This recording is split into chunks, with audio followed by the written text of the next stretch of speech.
హైదరాబాద్ ను traffic free, signal free నగరంగా తీర్చిదిద్దే ప్రయత్నం చేస్తున్నామన్నారు సీఎం రేవంత్ రెడ్డి.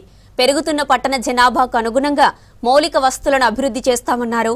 సెక్రటేరియట్లో పార్లమెంటరీ కమిటీ చైర్పర్సన్ సభ్యులు ముఖ్యమంత్రితో భేటీ అయ్యారు. మూసీ పునరుజ్జీవం విప్లవాత్మక నిర్ణయమని పార్లమెంటరీ కమిటీ చైర్పర్సన్ సభ్యులు కొనియాడారు.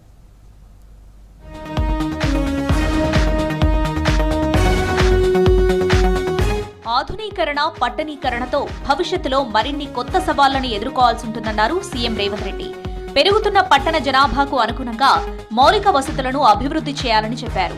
హైదరాబాద్ ను ట్రాఫిక్ ఫ్రీ, సిగ్నల్ ఫ్రీ నగరంగా తీర్చిదిద్దే ప్రయత్నం చేస్తున్నామన్నారు. సెక్రటేరియట్లో సీఎం రేవంత్ రెడ్డితో పార్లమెంటరీ స్టాండింగ్ కమిటీ సభ్యులు కలిశారు. గృహ నిర్మాణ, పట్టణ వ్యవహారాలపై నేతలు చర్చించారు. హైదరాబాద్ లో అండర్ పాస్, సర్ఫేస్, ఎలివేటెడ్ అనే 3 లెవెల్ విధానాన్ని తీసుకొస్తామన్నారు సీఎం రేవంత్ రెడ్డి. ట్రాఫిక్ నియంత్రణకు కేవలం రోడ్ల విస్తరణ మాత్రమే సరిపోదని మల్టీ ట్రాన్స్పోర్ట్ సిస్టమ్ ను అభివృద్ధి చేయాలన్నారు. పార్కింగ్ ఇబ్బందులను అధిగమించేందుకు సిటీలో మల్టీ లెవెల్ పార్కింగ్ ఏర్పాటు చేస్తున్నామని చెప్పారు. కాలుష్య నియంత్రణ చర్యల్లో భాగంగా ఆర్టీసీలో ఈవీ బస్సులు తెస్తున్నామన్నారు సీఎం రేవంత్. రాష్ట్రాన్ని క్యూర్, ప్యూర్, రేర్ గా విభజించి అభివృద్ధి చేస్తున్నామన్నారు CM Revanth Reddy. Outer ring road core ఏరియాను సర్వీస్ సెక్టార్ గా గుర్తించామని చెప్పారు. ఔటర్ రింగ్ రోడ్ బయట, రీజనల్ రింగ్ రోడ్ లోపల ఉన్న ప్యూర్ ఏరియాను మ్యానుఫ్యాక్చర్ సెక్టార్ గా గుర్తించామన్నారు. రీజనల్ రింగ్ రోడ్ బయట ఉన్న రేర్ ఏరియాను అగ్రికల్చర్ సెక్టార్ గా గుర్తించామని చెప్పారు.